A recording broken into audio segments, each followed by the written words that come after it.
कपाल काट्दिएको प्राङ्क हान्दिमै त यसो दाइ दिदीहरूलाई कस्तो हुँदो रहेछ उहाँहरूको रियाक्सन हेर्नुहोस् ल। मेरो बुढीले पछाडि अलिक मिलाउनु भएन छ कि के हो दाजु अरे। नानाले चाहिँ हेर्नु भएको छैन। ठक्क यस्तो हुन्छ नि त मेरो फेरि छोटो कपालमा चाहिँ छोटो कपालको मेरो डिजाइन चाहिँ स्टाइल चाहिँ प्रायः यस्तो हुन्छ। जस्तो कपाल काटेको जस्तो देखिरहेको छ है।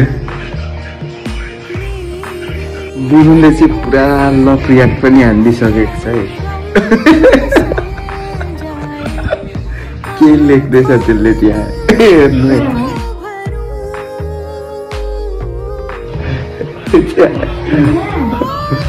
म्यासिन गर्न